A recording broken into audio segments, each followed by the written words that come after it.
Hello everyone, welcome back to my daily cooking vlogs. ಇವತ್ತಿನ video ಬೆಳಗ್ಗೆ 6:15 start ಮಾಡ್ತಾ ಇದ್ದೀನಿ. ಸೊ ಹಿಂದಿನ ದಿನ ಏನು ಮಾಡಬೇಕು ತಿಂಡಿಗೆ ಅಂತ ಯೋಚನೆ ಮಾಡದೇ ಇದ್ದಾಗ ನಾನು ಯೂಸ್ ಮಾಡೋದು ನಮ್ಮಲ್ಲೇ ತಯಾರು ಮಾಡೋವಂಥ ಈ ಪ್ರಿಮಿಕ್ಸ್ ಪೌಡರ್ಗಳು.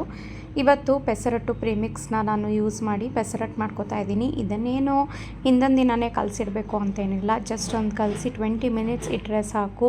ರುಚಿಯಾಗಿರೋಂಥ ಹೆಸರು ಕಾಳಿನ ದೋಸೆ ರೆಡಿಯಾಗಿ ಬಿಡುತ್ತೆ.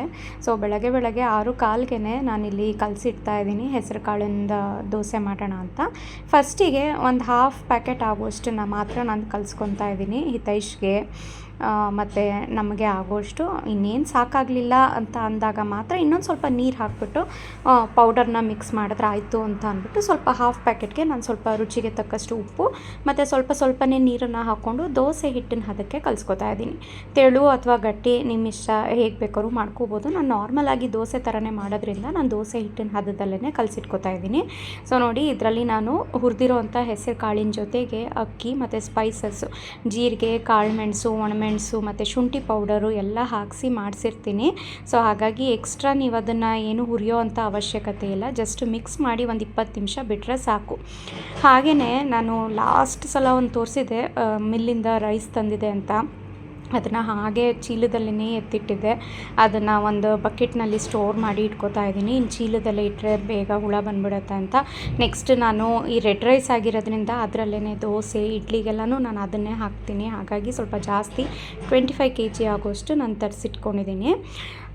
ಸೊ ಒಂದು 20 ನಿಮಿಷ ಅಂದರೆ 6:15ಗೆ ನಾನು ಕಲಿಸಿದಲ್ವ, 7 ಗಂಟೆ 7:15 ಅಷ್ಟರಲ್ಲಿ ತಿಂಡಿ ರೆಡಿ ಆಗಿರಬೇಕು. 7:15ಗೆಲ್ಲ ಹಿತೈಷ್ ತಿಂಡಿಗೆ ಬಂದುಬಿಡ್ತಾನೆ. ಅಷ್ಟರಲ್ಲಿ ನಾನು ಪೆಸರಟ್ಟಿಗೆ ಕಾಂಬಿನೇಷನ್ ಆಗಿ ಹೆಸರು ಬೇಳೆ ಮತ್ತು ಸೊಪ್ಪನ್ನು ಹಾಕಿ ಗೊಜ್ಜು ಮಾಡ್ಕೊಂಡಿದ್ದೆ. ಮಧ್ಯಾಹ್ನಕ್ಕೂ ಸೇರಿಸಿನೇ ಮಾಡಿಬಿಡ್ತೀನಿ. ಈ ರೀತಿ ಗೊಜ್ಜುಗಳೆಲ್ಲ ಆದರೆ ಅನ್ನಕ್ಕೂ ಚೆನ್ನಾಗಿರುತ್ತೆ ಬಿಸಿ ಬಿಸಿ ಅನ್ನಕ್ಕೆ ಅಂತ. ಸೊ ಹಾಗಾಗಿ ಅಷ್ಟು ಪ್ರಮಾಣದಲ್ಲಿ ಮಾಡಿದ್ದೀನಿ. ಆ್ಯಂಡ್ ಬೆಳಗ್ಗೆ ತಿಂಡಿ ನಮಗೆ ಸ್ವಲ್ಪ ಜಾಸ್ತಿನೇ ಬೇಕು, ಯಾಕೆಂದರೆ ಬೆಳಗಿನ ತಿಂಡಿ ಜೊತೆಗೆ ಆ ತಿಂಡಿನೇ ಲಂಚ್ ಬಾಕ್ಸ್ಗೂ ಪ್ಯಾಕ್ ಮಾಡಿ ಕಳಿಸ್ತೀನಿ ಅಲ್ವಾ. ಸೊ ಡಬಲ್ ಕ್ವಾಂಟಿಟಿನಲ್ಲಿ ನಾನು ತಿಂಡಿ ಮಾಡೋದು.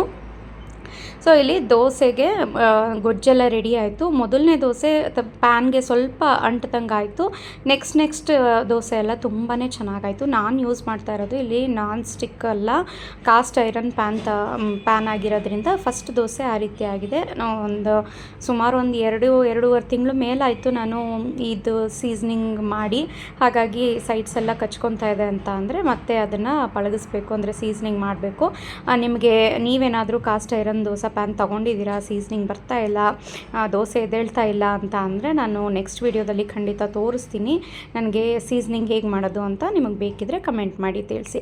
ಫಸ್ಟ್ ದೋಸೆ ಮಾತ್ರ ಆ ರೀತಿ ಕಚ್ಕೊಂಡಂಗೆ ಆಗಿದ್ದು. ನಾನು ನೆಕ್ಸ್ಟ್ ದೋಸೆಗೆ ನೀಟಾಗಿ ಒಂದೂ ದೋಸೆ ಸ್ವಲ್ಪನೂ ಹರಿದೇನೆ ನೀಟಾಗಿ ಎದ್ದೇಳ್ತು. ಸೊ ಕಲರ್ ಸಹ ನೋಡ್ಬೋದು ನೀವು.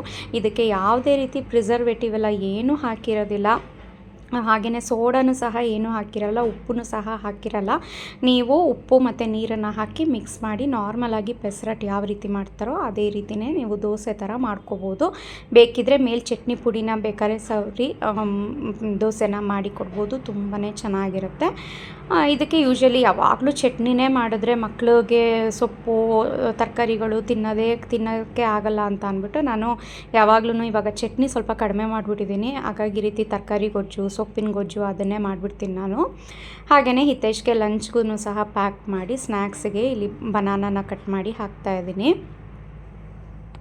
ಹೆಸರು ಕಾಳು ಬಂದು ತುಂಬಾ ಪ್ರೋಟೀನ್ ರಿಚ್ ಆಗಿರುತ್ತೆ. ಬೆಳಗಿನ ಬ್ರೇಕ್ಫಾಸ್ಟ್ಗೆ ಪರ್ಫೆಕ್ಟ್ ಆಗಿರುತ್ತೆ ಈ ರೆಸಿಪಿ. ಖಂಡಿತ ಪರ್ಚೇಸ್ ಮಾಡಿ ದಿಢೀರಾಗಿ ಮಾಡೋ ಅಂಥದ್ದು. ನೀವು ಹಿಂದಿನ ದಿನ ನೆನೆಸೋದು ಮರ್ತೋಯ್ತು, ರುಬ್ಬೇಕಲ್ಲಪ್ಪ, ಏನಪ್ಪ ಮಾಡೋದು ಅಂತ ಅಂದಾಗ ಈ ಪ್ರೀಮಿಕ್ಸ್ ಪ್ಯಾಕೆಟ್ಗಳು ಒಂದಾದರೂ ಇದ್ದರೆ ಮನೆಯಲ್ಲಿ ಫಟಾಫಟ್ ಅಂತ ಆಗಿಬಿಡುತ್ತೆ. ಆ್ಯಂಡ್ ವರ್ಕಿಂಗ್ ವುಮೆನ್ಸ್ಗಂತೂ ತುಂಬಾ ಬೆನಿಫಿಟ್ಸ್, ಟೈಮ್ ಸೇವರ್ ಅಂತ ಹೇಳ್ಬೋದು ಈ ಪ್ರೀಮಿಕ್ಸ್ ಪೌಡರ್ಗಳು. ವರ್ಕಿಂಗ್ ವುಮೆನ್ಸ್ ಅಷ್ಟೇ ಅಲ್ಲ, ಸಾಮಾನ್ಯ ಸಂಡೇ ಅಂತ ಅಂದರೆ ಯಾರಿಗೂ ಅಡುಗೆ ಮಾಡೋಕ್ಕೆ ಮನಸ್ಸೇ ಆಗಲ್ಲ. ಅಂಥ ದಿನ ನೀವು ಈ ರೀತಿ ಪ್ರೀಮಿಕ್ಸ್ ಪ್ಯಾಕೆಟ್ಗಳನ್ನ ಓಪನ್ ಮಾಡಿಬಿಟ್ಟು ಈ ರೀತಿ ದಿಢೀರಾಗಿ ಬ್ರೇಕ್ಫಾಸ್ಟ್ನ ಮಾಡ್ಕೊಬಿಡ್ಬೋದು. ಸೊ ಯಾವುದೇ ಮಾಲ್ಟ್ ಆಗಿರ್ಬೋದು, ದೋಸೆ ಪ್ರೀಮಿಕ್ಸು, ಇಡ್ಲಿ ಪ್ರೀಮಿಕ್ಸು, ಯಾವುದಕ್ಕೂ ನಾನು ಸೋಡಾ ಆಗಿರ್ಬೋದು, ಪ್ರಿಸರ್ವೇಟಿವ್ಸ್ ಏನೂ ಹಾಕಲ್ಲ. ಸಾಫ್ಟಾಗಿ ಬರುತ್ತೆ. ಅದೆಲ್ಲ ಹಾಕೋದಿದ್ದರೆ ನಮ್ಮ ಮನೆಯಲ್ಲೂ ಮಕ್ಕಳಿದ್ದಾರೆ, ಎಲ್ಲರಿಗೂ ಕೊಡ್ತಾನೆ ಇರಲಿಲ್ಲ ನಾನು. ಸೊ ಹಾಗಾಗಿ ನಾನು ಏನಂತ ಅಂದರೆ ಕೆಮಿಕಲ್ ಲೆಸ್ ಪ್ರಾಡಕ್ಟ್ಸ್ನ ಮಾಡಬೇಕು ಅಂತಲೇ ನಾನು ಇದನ್ನು ಸ್ಟಾರ್ಟ್ ಮಾಡಿ ಕೊಟ್ಟಿರೋದು. ಸೊ ಹಾಗಾಗಿ ಖಂಡಿತ ಕಣ್ಮುಚ್ಕೊಂಡು ಎಲ್ಲರೂ ಸಹ ಇದನ್ನು ಪರ್ಚೇಸ್ ಮಾಡ್ಬೋದು. ನೀವೇನಾದರೂ ಪರ್ಚೇಸ್ ಮಾಡಬೇಕು ಅಂತ ಇದ್ದರೆ ಸ್ಕ್ರೀನ್ ಮೇಲೆ ಕಾಣೋವಂಥ ನಂಬರ್ಗೆ ಜಸ್ಟ್ ವಾಟ್ಸ್ಯಾಪ್ ಮಾಡಿ, ಹಾಯ್ ಅಂತ ವಾಟ್ಸ್ಯಾಪ್ ಮಾಡಿ, ಇಲ್ಲ ವಾಟ್ಸ್ಯಾಪ್ ಕಾಲ್ ಆದ್ರೂ ಸಹ ಮಾಡಿ ನಾನು ರಿಸೀವ್ ಮಾಡಿ ನಿಮ್ಗೆ ಏನು ಪ್ರಾಡಕ್ಟ್ಸ್ ಬೇಕೋ ಅದನ್ನು ನಾನು ನಿಮಗೆ ಕಳಿಸ್ಕೊಡ್ತೀನಿ. ತುಂಬ ಒಳ್ಳೆ ರಿವ್ಯೂಸ್ ಬಂದಿದೆ. ಅದರಲ್ಲೂ ಈ ದೋಸೆ ಪ್ರೀಮಿಕ್ಸ್ಗಳಿಗಂತೂ ತುಂಬಾ ಒಳ್ಳೆ ರಿವ್ಯೂಸ್ ಬಂದಿದೆ. ಪೆಸರಟ್ಟು ಅಷ್ಟೇ ಅಲ್ಲ, ನಮ್ಮಲ್ಲಿ ರಾಗಿ ದೋಸೆ, ಮಿಲೆಟ್ ದೋಸೆ, ಹಾಗೆಯೇ ಬಾಜ್ರಾ ದೋಸೆ ಮತ್ತು ಪೆಸರಟ್ಟು, ಪ್ರೋಟೀನ್ ದೋಸೆ ಎಲ್ಲ ಥರದ್ದು ಅವೈಲೇಬಲ್ ಇದೆ. ಸೊ ಹಾಗಾಗಿ ನೀವು ಯಾವ್ದು ಬೇಕೋ ಅದನ್ನು ಸೆಲೆಕ್ಟ್ ಮಾಡ್ಕೋಬೋದು. ಕೋಂಬೋ ಆಫರ್ಸ್ ಸಹ ಇದೆ, ಒಂದೊಂದೂ ಸಹ ತೊಗೋಬೋದು. 2 3 ಒಟ್ಟೊಟ್ಟಿಗೆ ತೊಗೋತೀರಾ ಅಂತ ಅಂದರೆ ನಿಮಗೆ ಸ್ವಲ್ಪ ಡಿಸ್ಕೌಂಟಲ್ಲಿನೂ ಸಹ ಸಿಗುತ್ತೆ. ತುಂಬಾ ಚೆನ್ನಾಗಿದೆ, ಎಲ್ಲರೂ ಸಹ ಟ್ರೈ ಮಾಡ್ಬೋದು. ಆ್ಯಂಡ್ ಹಾಗೆ ಸ್ವಲ್ಪ ಚಟ್ನಿ ಪುಡಿಗೆ ಆರ್ಡರ್ಸ್ ಬಂದಿತ್ತು. ಸೊ ಫ್ರೆಶ್ಶಾಗಿ ಕಡಲೆಬೇಳೆ ಎಲ್ಲ ಹುರಿದು ಜೊತೆಗೆ ಒಣಮೆಣಸಿನ್ಕಾಯಿ ಮತ್ತು ಹುಣಸೆ ಹಣ್ಣು, ಕರಿಬೇವು ಎಲ್ಲವನ್ನು ಸಹ ಹುರಿದು ಇಲ್ಲಿ ಫ್ರೆಶ್ಶಾಗಿ ಚಟ್ನಿ ಪುಡಿನ ಪ್ರಿಪೇರ್ ಮಾಡ್ತಾಯಿದ್ದೀನಿ. ಆ್ಯಂಡ್ ಹಾಗೆಯೇ ಹೌಸ್ ಹೆಲ್ಪರ್ ಅವರು ನನಗೆ ಒಬ್ಬರು ಇವಾಗ ಹೆಲ್ಪರ್ ಬರ್ತಾರೆ. ಅವರೆಲ್ಲ ನಾನು ಏನೇನು ಪ್ಯಾಕೆಟ್ಸ್ ಇದೆ ಇವತ್ತು ಪ್ಯಾಕ್ ಮಾಡೋವಂಥದ್ದು ಅದನ್ನೆಲ್ಲ ನಾನು ಪ್ಯಾಕ್ ಮಾಡಿ ಇಡಿಸ್ತಾ ಇದ್ದೀನಿ. ಹಾಗೆಯೇ ಇಲ್ಲಿ ಫ್ರೆಶ್ ಬ್ಯಾಚು ಸಾಂಬಾರು ಪುಡಿ ಸಹ ನಾನು ಪ್ರಿಪೇರ್ ಮಾಡಿಸಿದ್ದೆ. ಸೊ ಅದನ್ನು ನೀಟಾಗಿ ಮಿಕ್ಸ್ ಮಾಡಿ ಕೊಡ್ತಾಯಿದ್ದೀನಿ ಪ್ಯಾಕ್ ಮಾಡಲಿ ಅಂತ. ಆ್ಯಂಡ್ ಸಾಂಬಾರು ಪೌಡರ್ ಅದು ಅಷ್ಟೇ, ಬರೀ ಸಾಂಬಾರ್ಗಷ್ಟೇ ಅಲ್ಲ, ಇದೊಂಥರ ಮಲ್ಟಿ ಪರ್ಪಸಿಂಗ್ ಪೌಡರ್ ಅಂತಲೇ ಹೇಳ್ಬೋದು. ಗುಜ್ಜಿಗಳಿಗೆ ಹಾಕ್ಬೋದು, ರಸಮ್ಗೆ ಹಾಕ್ಬೋದು.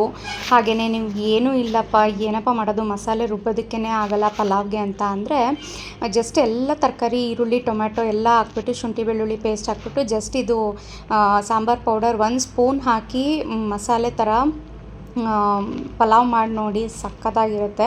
ಸೊ ಅದನ್ನು ಸಹ ಯೂಸ್ ಮಾಡ್ಬೋದು, ತುಂಬಾ ಚೆನ್ನಾಗಿದೆ. ಎವ್ರಿ ವೀಕ್ ಫ್ರೆಶ್ ಬ್ಯಾಚ್ನ ನಾನು ಪ್ರಿಪೇರ್ ಮಾಡಿಸ್ತೀನಿ. ಸೊ ಜಾಸ್ತಿ ಇಟ್ಕೊಂಡು ಸ್ಟೋರ್ ಮಾಡಿ ಇಟ್ಕೊಳ್ಳಲ್ಲ. ಸೊ ಹಾಗಾಗಿ ನಿಮಗೆ ಫ್ರೆಶ್ ಬ್ಯಾಚನ್ನೇ ಯಾವತ್ತೂ ನೀವು ಪರ್ಚೇಸ್ ಮಾಡಿದ್ರೂ ಸಿಗುತ್ತೆ. ನಿಮಗೆ ಸ್ಮಾಲ್ ಬ್ಯಾಚಸಲ್ಲೇ ಮಾಡೋದ್ರಿಂದ ಫ್ರೆಶ್ ಬ್ಯಾಚಲ್ಲೇ ಸಿಗುತ್ತೆ. ಸೊ ಪ್ಯಾಕಿಂಗ್ ಎಲ್ಲ ಮುಗಿದ್ಮೇಲೆ ಸಂಜೆ ಸ್ನ್ಯಾಕ್ಸ್ ಟೈಮ್, ಈವ್ನಿಂಗ್ ಸ್ಕೂಲಿಂದ ಬರ್ತಿದ್ದ ಹಾಗೆಯೇ ಹಿತೈಷ್ಗೆ ಸ್ವಲ್ಪ ಸೋಯಾ ಚಂಕ್ಸ್ದು ಫ್ರೈ ಮಾಡಿಕೊಡೋಣ ಅಂತ ಅಂದ್ಬಿಟ್ಟು ಇಲ್ಲಿ ಬೇಯಿಸಿರೋಂಥ ಸೋಯಾ ಚಂಕ್ಸ್ನ ಸ್ವಲ್ಪ ನೀರನ್ನೆಲ್ಲ ಹಿಂಡ್ಬಿಟ್ಟು ಇಲ್ಲಿ ಬೇಕಿಂಗ್ ಟ್ರೇಗೆ ಹಾಕಿ ನಾನು ಅದಕ್ಕೆ ಉಪ್ಪು, ಖಾರದ ಪುಡಿ, ಶುಂಠಿ ಬೆಳ್ಳುಳ್ಳಿ ಪೇಸ್ಟು ಕ್ರಿಸ್ಪ್ ಬರಲಿ ಅಂತ ಸ್ವಲ್ಪ ನಾನು ಅಕ್ಕಿ ಹಿಟ್ಟನ್ನು ಹಾಕಿದ್ದೀನಿ. ನೀವು ಬೇಕಾದರೆ ಕಡಲೆ ಹಿಟ್ಟು, ಕಾರ್ನ್ಫ್ಲೋರು, ಈ ಮೈದಾ ಏನು ಬೇಕಾದ್ರೂ ಹಾಕೋಬೋದು. ಎಲ್ಲದಕ್ಕಿಂತ ಅಕ್ಕಿ ಹಿಟ್ಟು ಹಾಕಿದ್ರೆ ತುಂಬಾ ಚೆನ್ನಾಗಾಗುತ್ತೆ. ನಾನಿಲ್ಲಿ ಏರ್ ಫ್ರೈಯರಲ್ಲಿ ಮಾಡೋದ್ರಿಂದ ಸ್ವಲ್ಪ ಮಾತ್ರ ಇಲ್ಲಿ ಆಯಿಲ್ನ ಸ್ಪ್ರೇ ಮಾಡಿಕೊಂಡು ನೀಟಾಗಿ ಮಿಕ್ಸ್ ಮಾಡಿ ಟೆಂಪರೇಚರ್ ಸೆಟ್ ಮಾಡಿ ಜಸ್ಟ್ ಒಂದು 10 to 12 ಮಿನಿಟ್ಸ್ ಅದನ್ನು ನೀಟಾಗಿ ಏರ್ ಫ್ರೈಯರಲ್ಲಿ ಕುಕ್ ಮಾಡಿಕೊಂಡ್ರೆ ತುಂಬಾ ಕ್ರಿಸ್ಪಿಯಾಗಿ ಒಳ್ಳೆ ನಾವು ಡೀಪ್ ಫ್ರೈ ಮಾಡಿರೋ ರೀತಿಯಲ್ಲಿ ಟೇಸ್ಟ್ ಇರುತ್ತೆ. ಅಷ್ಟು ಕ್ರಿಸ್ಪಿಯಾಗಿ ತುಂಬಾ ಚೆನ್ನಾಗಾಗುತ್ತೆ. ಆ್ಯಂಡ್ ಇದಂತೂ ಏರ್ ಫ್ರೈಯರು ತುಂಬ ಚೆನ್ನಾಗಿದೆ. ಏನು ಸ್ಪೇಸ್ ಸಹ ಕನ್ಸ್ಯೂಮ್ ಆಗೋಲ್ಲ, ಪುಟಾಣಿದಾಗಿರೋದ್ರಿಂದ ಚಿಕ್ಕದಾಗಿ ಒಂದು ಮೂಲೆಯಲ್ಲಿ ಅಡುಗೆ ಮನೇಲಿ ಇಟ್ಬಿಡ್ಬೋದು. ನಾನು OTGನ ಎತ್ತೇ ಇಟ್ಬಿಟ್ಟಿದ್ದೀನಿ. ಇವಾಗ ಎಲ್ಲವನ್ನು ಇದೇ ಏರ್ ಫ್ರೈಯರ್ನಲ್ಲೇ ಯೂಸ್ ಮಾಡ್ತಾಯಿದ್ದೀನಿ. ಎಷ್ಟು ಕ್ರಿಸ್ಪಿಯಾಗಿತ್ತು ಅಂದರೆ ನೀವು ನೋಡ್ತಾ ಇರ್ಬೋದು ಅದ್ರ ಟೆಕ್ಸ್ಚರು. ನಾವು ಡೀಪ್ ಫ್ರೈ ಮಾಡಿದಾಗ ಬರುತ್ತೆ ನೋಡಿ, ಅಷ್ಟು ಕ್ರಿಸ್ಪಿಯಾಗಿದೆ. ಆ್ಯಂಡ್ ಸೋಯಾ ಚಂಕ್ಸು ತುಂಬ ಒಳ್ಳೆಯದು ಆರೋಗ್ಯಕ್ಕೆ. ಹಾಗಾಗಿ ಆಯಿಲ್ ಲೆಸ್, ಒಂದು ಸ್ವಲ್ಪ ಆಯಿಲ್ ಸ್ಪ್ರೇ ಮಾಡಿ ಈ ರೀತಿ ಸ್ನ್ಯಾಕ್ಸ್ ಮಾಡಿಕೊಟ್ಟಾಗ ಮಕ್ಕಳನ್ನು ಸಹ ತುಂಬಾ ಇಷ್ಟಪಟ್ಟು ತಿಂತಾರೆ. ಹಪ್ಪಳ, ಸಂಡಿಗೆ ಏನು ಬೇಕಾದ್ರೂ ಮಾಡ್ಕೋಬೋದು ಈ ಏರ್ ಫ್ರೈಯರಲ್ಲಿ. ಖಂಡಿತ ನಿಮ್ಮ ಮನೆಯಲ್ಲೂ ಇದ್ದರೆ ಈ ರೆಸಿಪಿನ ಟ್ರೈ ಮಾಡಿ ನೋಡಿ.